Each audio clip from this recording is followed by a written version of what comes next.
Hello दोस्तों, welcome to techy table. आज हम सर्किट एनालिसिस का एक प्रॉब्लम सॉल्व करेंगे जहां पर हमें वोल्टेज सोर्स की बजाय करंट सोर्स गिवन है।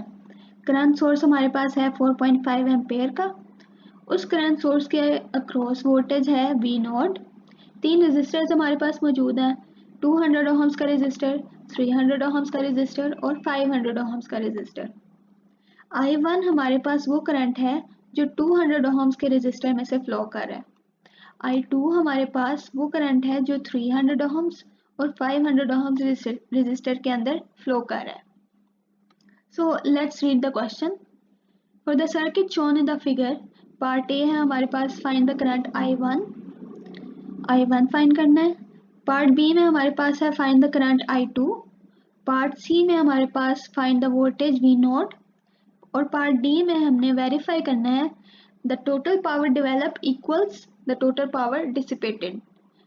So let's solve the question. Okay, so part A के अंदर हमने I1 फाइंड करना था। I1 क्या है?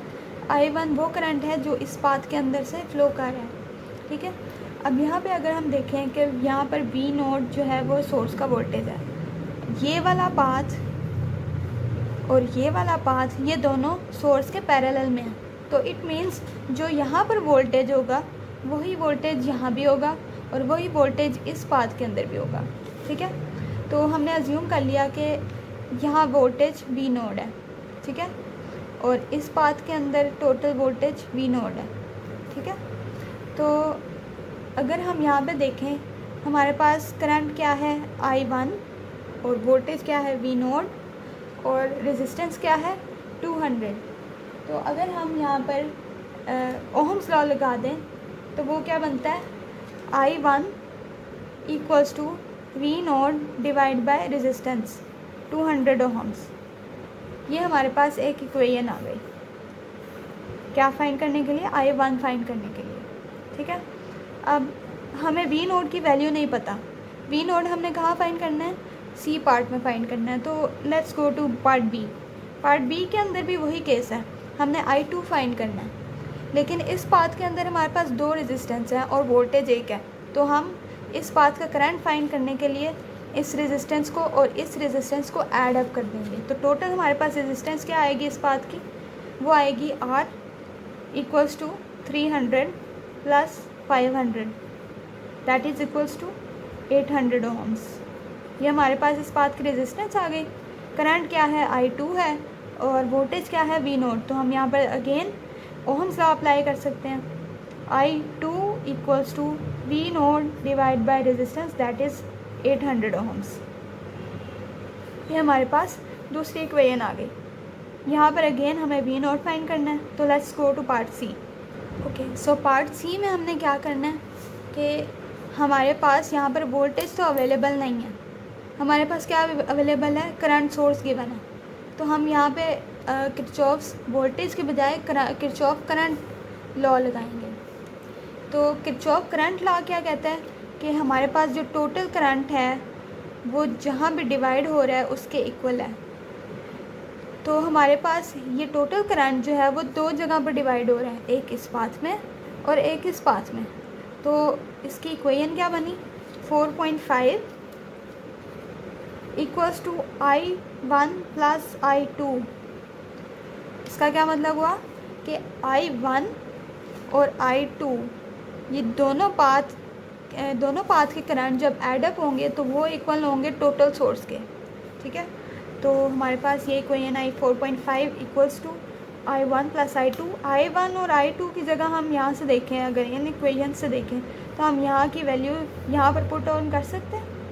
तो अगर हम यहाँ देखें 4.5 इक्वल्स टू I1 की जगह V naught divide bye 200 plus I2 की जगह V नोट डिवाइड बाय 800। ये हमारे पास इक्वेशन आ गई। अब यहाँ पे हमारी V नोट की वैल्यू आ सकती है। वो कैसे आ सकती है? Let's solve it. सबसे पहले हम यहाँ LCM ले लेंगे तो हमारे पास क्या आएगा?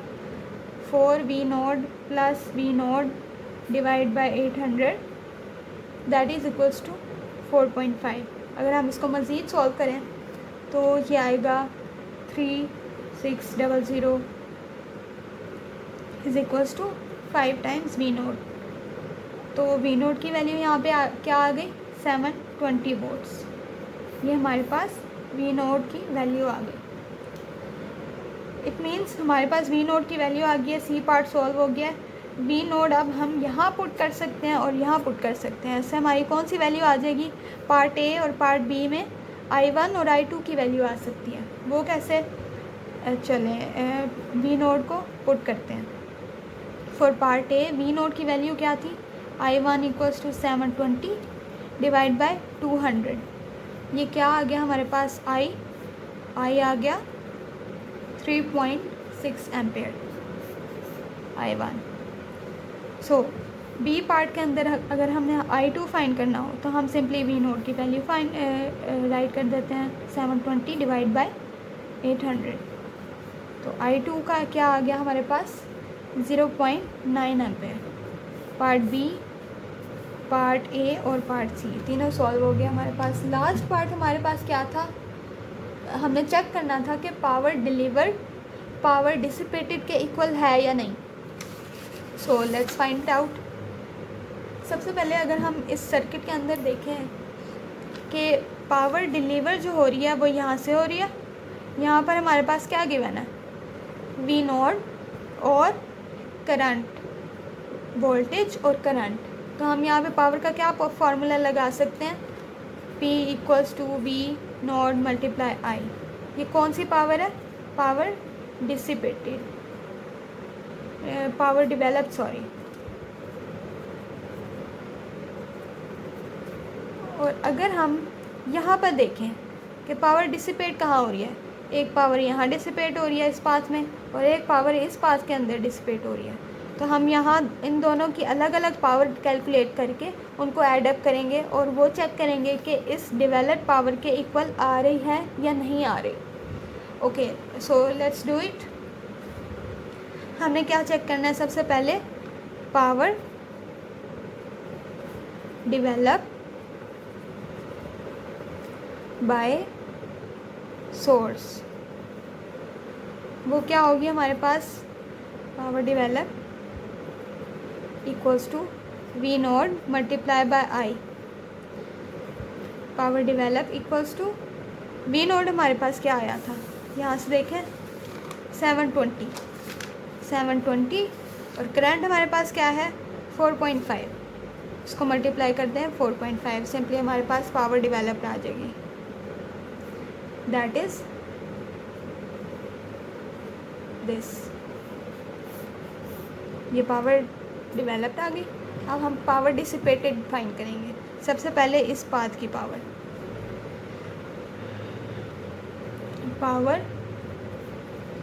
डिसिपेटेड,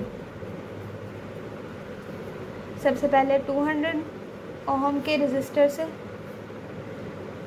अब यहाँ पर हम देखें इस पाथ के अंदर हमारे पास रेजिस्टेंस अवेलेबल है और क्या अवेलेबल है, I1 करंट अवेलेबल है।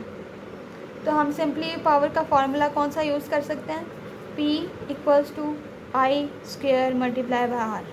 ठीक है, तो यहाँ से पावर की वैल्यू क्या आ गई, इसको नेम दे देते हैं P1, इस पाथ को नेम दे देते हैं P1, इस पाथ की पावर को नेम दे देते हैं P2। P1 क्या आ गया, I1 का square multiply by R। I1 की वैल्यू क्या थी 3.6, उसका स्क्वायर मल्टीप्लाई बाय 200। P1 क्या आ गया हमारे पास 2592 वॉट्स। P1 आ गई। अब P2 फाइंड करेंगे। P2 के अंदर हमारे पास रेजिस्टेंस क्या थी 300 + 500 800 मल्टीप्लाई करंट I2 क्या था हमारे पास, वो था 0.9 उसका स्क्वायर। P2 क्या आ गई 648 वॉट्स।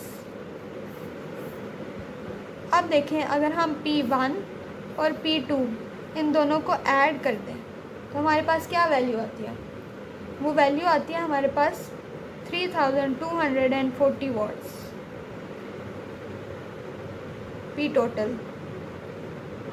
यहाँ पे देखें कि P टोटल जो डिसिपेटेड है वो डेवलप्ड के इक्वल है या नहीं है।